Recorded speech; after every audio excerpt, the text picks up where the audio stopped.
কি ভাবছো আমরা কি কিছুই কমু না? তোরা আমি শুধুমাত্র আমি ভোগ করা লেগে আইছো। চালিয়ে যেতে হবে। কবে হবে সমাপ্তি?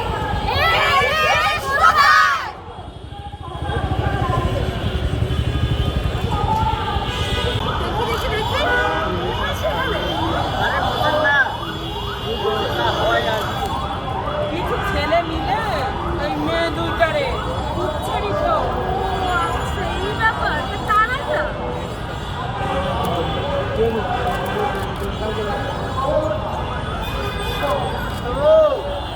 আরে এই তো আমাদের পাশের ফ্ল্যাটের দুই ভাই আর ওই যে পাড়ার দোকানদার মিস্ত্রি ভাই এগোর মাইজা এরা হবেই তো।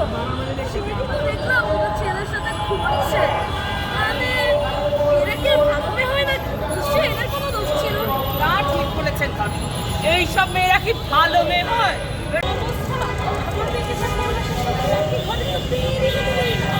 এইসব মেয়েদের কিছু করার নেই।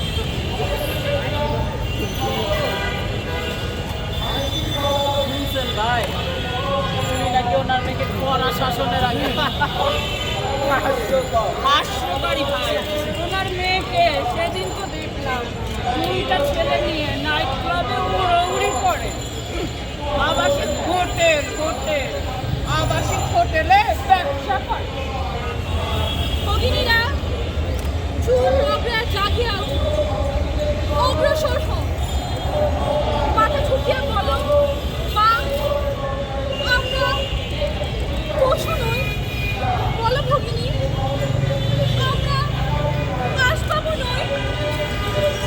বলো দুর্গে আমরা জড়া অলঙ্কার রূপে লোহার সিন্ধুকে আবদ্ধ থাকিবার বস্তু নই।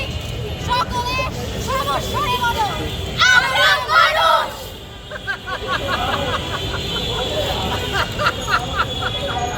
মারফুস আরে বলে কি মেয়েরা আরে মেয়েরা আবার মানুষ হয় নাকি? ও ভাই ঠিক কইছি ভাই ভাই যারা থাকো ঘরের মধ্যে বন্দি ওকে বাইরে যাওয়ার কাম কি? আরে ভাই বাইরে কি ভালো মাইয়ারা বাইরে হয়?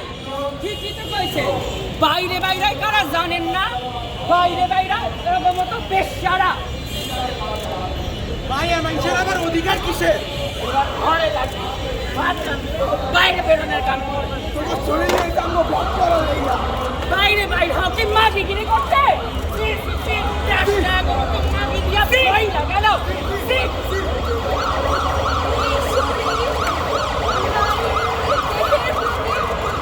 জানোয়ারগুলোর লোলুপ দৃষ্টি আর কত জীবনের প্রতি পদে পদে এভাবেই অবরুদ্ধ নারী। নারীর পায়ে বেড়ি পরিয়ে তাকে করে রাখা হচ্ছে ঘরের পুতুল। কিন্তু কত আর কতদিন চলবে নারীর প্রতি এই অন্যায়? এই শেকল ভাঙার লড়াইয়ে আপনার অবস্থান কি? হ্যাঁ ভাই আপনাকেই বলছি। নারী দুর্বল নয়, বরং আপনার কাছে দমিয়ে নিজের কত প্রমাণ করে। আপনাদের সকলকে ধন্যবাদ, আবারও ধন্যবাদ জানাচ্ছি আপনাদের মূল্যবান সময় নিয়ে এখানে দেখতে আসার জন্য।